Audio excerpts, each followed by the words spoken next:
So Psalm 131 is a beautiful short psalm. It's attributed to David. And we find it in the part of the Psalms that's called the Psalms of Ascent, of which there are, I believe, 15, from Psalm 120 to 135. We're quite certain that these were the psalms that the pilgrims would be singing as they were ascending up to Jerusalem for the festivals. And this beautiful psalm of David is simple, and he's remembering his own mom, it looks like here. We don't hear anything about her. We don't know her name. We know his father's name was Jesse, but there's nothing that tells us who his mom is. But he makes other references to her in some of the other psalms that are attributed to him. So we have these beautiful words. My heart is not proud, Lord. My eyes are not haughty. I do not concern myself with great matters or things too wonderful for me. But I have calmed and quieted myself. I'm like a weaned child with its mother. Like a weaned child, I am content. Israel, put your hope in the Lord, both now and forevermore. One of the commentators will say that this is likely David writing later in his life, that he's looking back and he's achieved a lot of what he's had to do, and now he's calmed and he's at a place where he's reflecting. They don't say it in those words, but it's essentially what that commentator suggests about this. But that it comes after a time of turmoil in David's life. David was appointed and anointed by God to be the first king that's truly in the line of Judah, the legitimate line of kings that was predicted by his ancestor Jacob to Judah on his deathbed as he's blessing each of his 12 sons.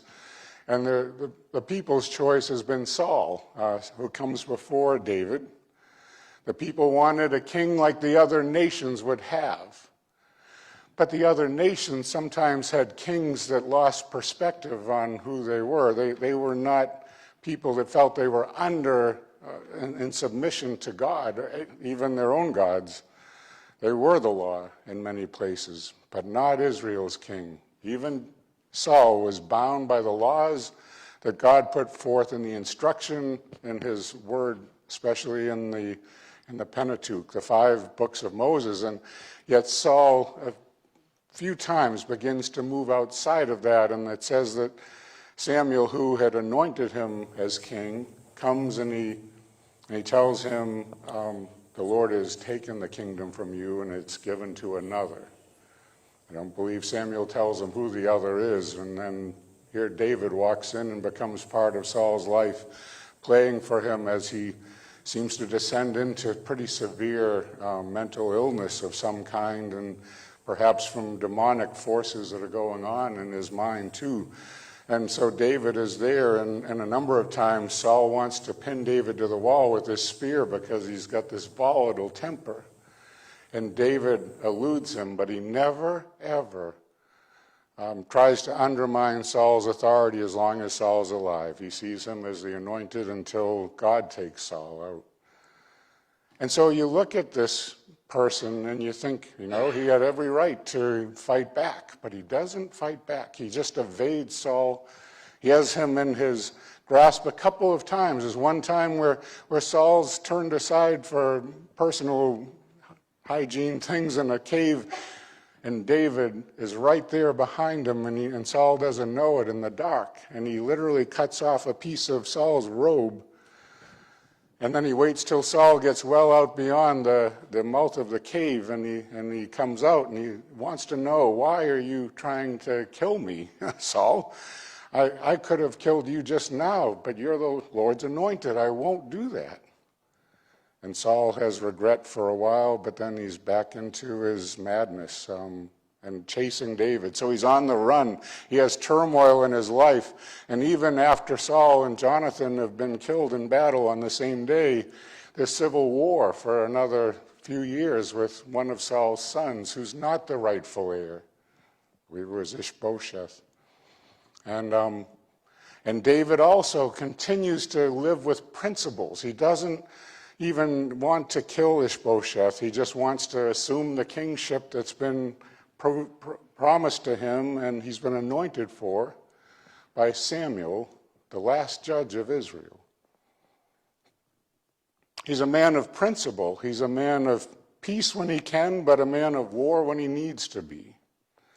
And he doesn't kill wantonly. He doesn't enjoy it when he has to do that in battle. He's a man that seems to have a real moral center. And I think about us.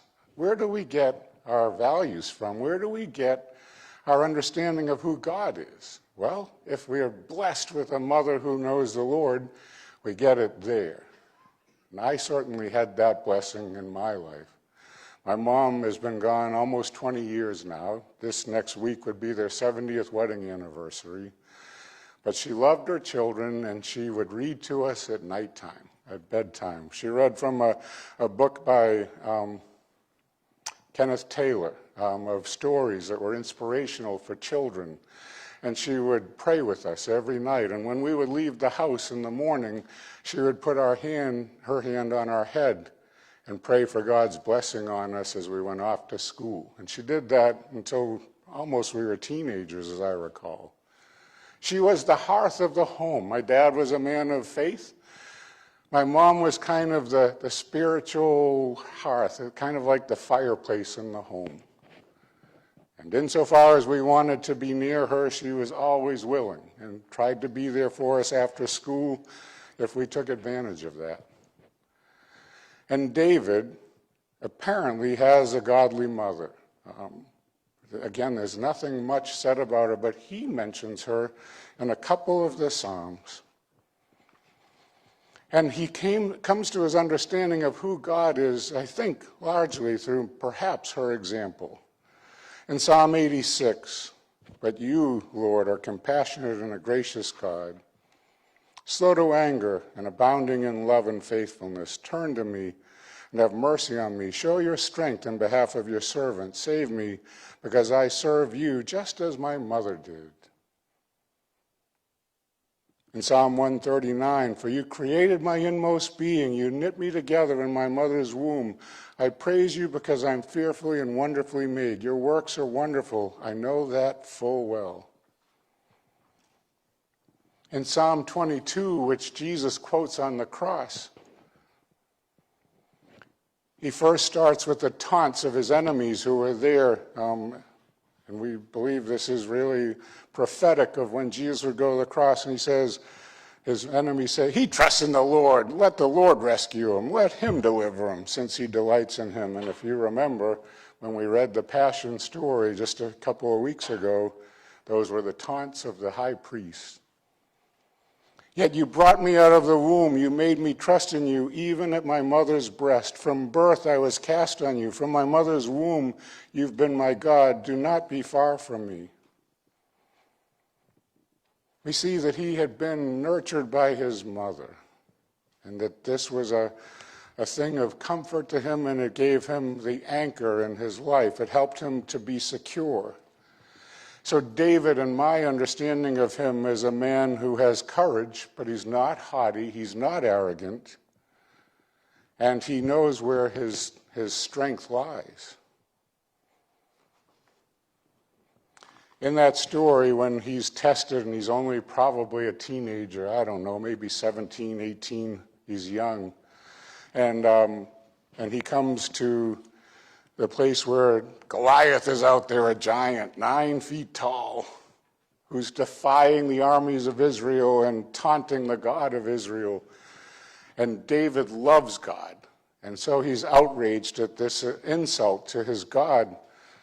And we pick up in 1 Samuel 17, David said to Saul, "Let no one lose heart on account of this Philistine. Your servant will go out and fight him." Doesn't that sound like some 17-year-olds, kind of a little bit cocky, pretty courageous? Saul replied, "You can't go out against this Philistine and fight him. You're only a youth, and he's been a warrior from his youth." But David said to Saul, "Your servant has been keeping his father's sheep, and when a lion or bear came and carried off sheep from the flock, I went after it, struck it, and rescued the sheep right from its mouth. When it turned on me, I seized it by its hair, I struck it and killed it. Your servant has killed both the lion and the bear. This uncircumcised Philistine will be like one of them. Oh my goodness. Because he has defied the armies of the living God. And here's where he understands where his strength comes from. The Lord who rescued me from the paw of the lion and the paw of the bear will rescue me from the hand of this Philistine. You see, he doesn't have confidence in his own strength. He's just a youth. He's not necessarily super powerfully built. But he knows where his peace and where his strength comes from. It comes from God. And he believes intensely in this God. He's a man after God's heart, we read time and again. And that, I believe, comes from the nurture he had at home. Saul said to David, now remember, up till now, they were all shaking in their boots. And Saul's like, go and let the Lord be with you. And you wonder, I think Saul's thinking, you think he's ever going to come back? You know? Then Saul dressed David in his own tunic. He put a coat of armor on him and a bronze helmet on his head. David fastened on his sword over the tunic and tried walking around because he was not used to them. Now picture this. Saul is probably about my height or taller. We know he was head and shoulders above the other Israelites who weren't particularly tall. David's not a man of high stature. And he's got this armor on him that's too heavy and too awkward. He has the confidence to speak to the king and say, I can't go in your clothes. I'm not used to these things. I need to do this the way that I need to do this. I can't go in these, he said to Saul, because I'm not used to them. So he took them off, and then he took his staff in his hand, and he chose 5 smooth stones from the stream. He put them in the pouch of his shepherd's bag, and with his sling in his hand approached the Philistine. Meanwhile, the Philistine with his shield bearer, so he's got the whole shield bearer in front of him. He's well shielded, well armored, kept coming closer to David. He looked David over, and he saw that he was little more than a boy, glowing with health and handsome, and he despised him. He said to David, am I a dog that you come at me with sticks? And the Philistine cursed David by his gods, false gods, by the way. Come here, he said, and I'll give your flesh to the birds and the wild animals. And here's David's response. He's anchored in faith because he knows that the same God who led the people out of Egypt with great power is the one that he trusts and loves. The same one that delivered him from the bear and the lion and gives him the courage to do what he's about to do. And he says, you come against me with sword and spear and javelin. That javelin was used. Would have scared the daylights out of most people. But I come against you in the name of the Lord Almighty, the God of the armies of Israel, whom you have defied. This day the Lord, and he's using the covenant name, Yahweh, of God, who he trusts. This day the Lord will deliver you into my hands, and I'll strike you down and cut off your head. This very day I'll give you the carcasses of the Philistine army to the birds and the wild animals, and the whole world will know that there is a God in Israel. He cares about God's reputation. Do we care about God's reputation in the way that we approach the things that we face in life? When we have things that bring us anxiety, can we settle down and be calmed and know that we have a God who's tender and caring toward us and protective, but who also gives us the strength to venture out and take a step in faith to do something that's hard sometimes, beyond what we think that we can do? All those gathered here will know that it's not by sword or spear that the Lord saves, for the battle is the Lord's, and he will give all of you into our hands. Now, there's a lot of research that's available these days about how to raise children and what they really need, how the kind of attachment that a child needs, like they need a secure attachment. Anybody read about this? Have you read Secure Attachment? So, unfortunately, by telling mothers, well, let them cry. I believe he did anyway. But in order to have a secure attachment, when and pick them up and care for them and help them to address their needs. That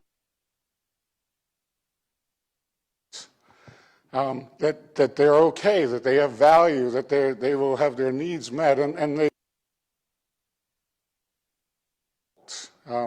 they don't have to be arrogant. They can just come around who they are. They're aware of these things. An insecure attachment, because the seems to happen is you get the person who and especially in relationships. David seems to where he has haughty. He's not arrogant because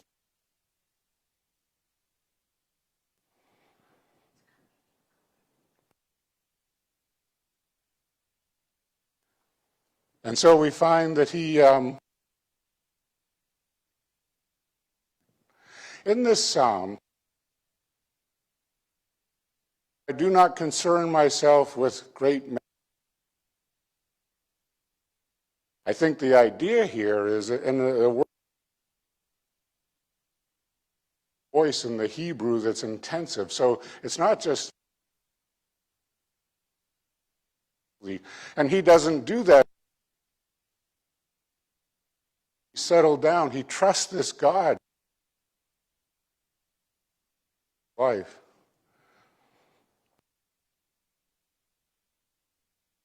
It's really things beyond his aim for things that are beyond what he should. I've calmed and quieted. So you'll need to go to your mother to be fed. That's we can approach alive where we're no comfort with them and wanting to be with them. No longer needs to be going into their. I've heard of it, but that's not. There's this kind of a road. You know that you care, and yet to move forward and make who's content in a healthier relationship because he loves her. Where we don't come to God ask for things, right? Hospital say, chaplain, in the lottery. I'm like, I'm not going to.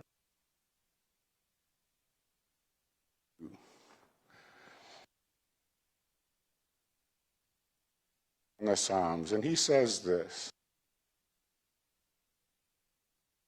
of this psalm, now that he's firm in equanimity of his words mastered himself. By an finds its happiness in an infant crying loud to quietly rest by his. Here his heart and to be sheltered in the now comes between him He even asks him. His mother learns to love her for has reached an not as a means of fulfilling his life, but in God, this strength, word, can get from God.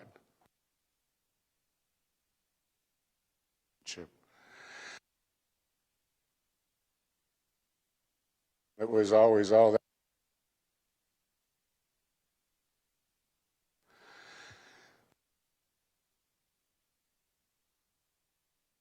Have a real air our brains. Even if we've had these, our child think differently. That God has done. I mean, you may feel in order to make things well, your children or you can talk with them of I've read done as they were you how much you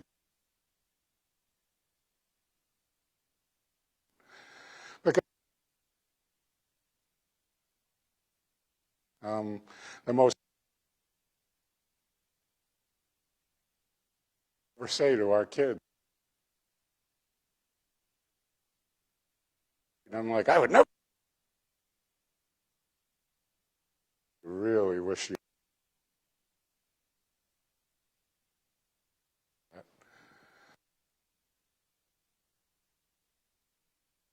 But I can imagine a child when their parents bring such healing.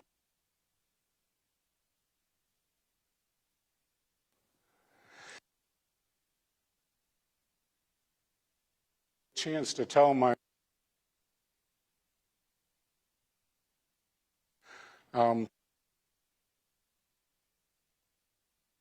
and it didn't go well. Before 10%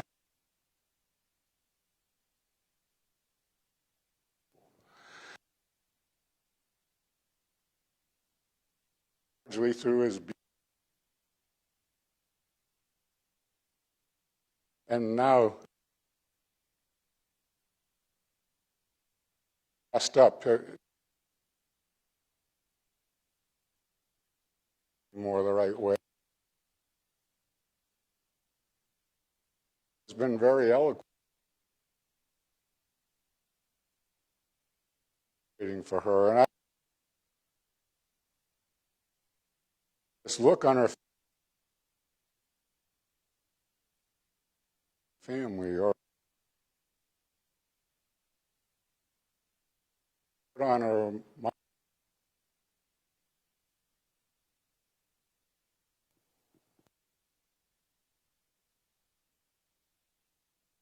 the reason. And she had 70 years renewing.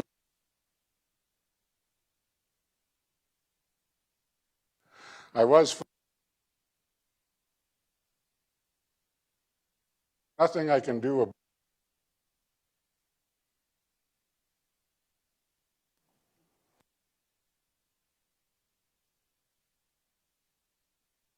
And I'm in weeks later. I just moved down here on Saturday night.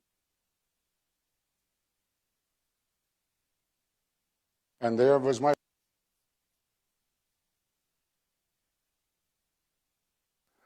I, but I knew it was not only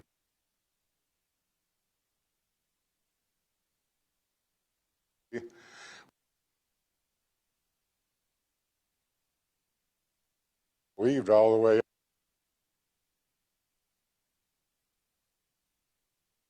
Christ who died.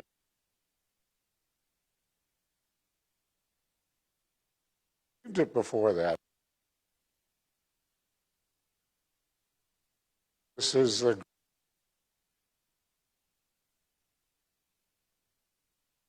I will close.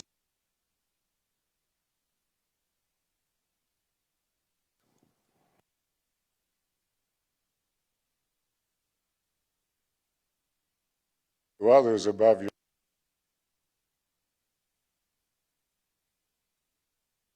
In your very nature, God,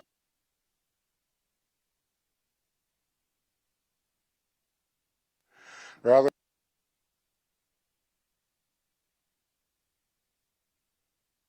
than and being found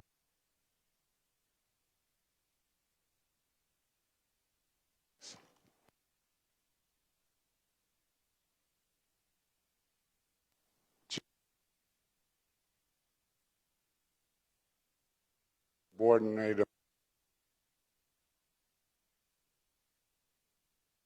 lived his life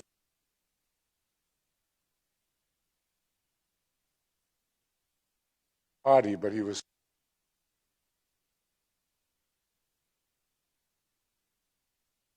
things and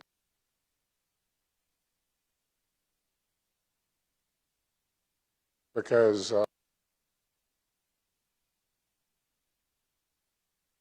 she was able to him in a way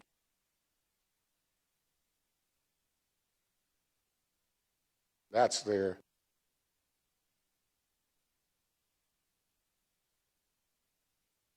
and cares.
comes.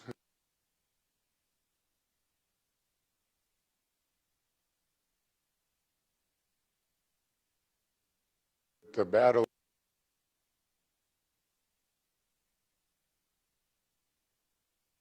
secure.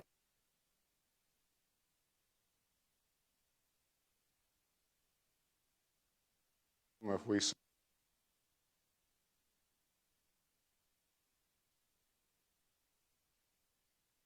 in Jesus.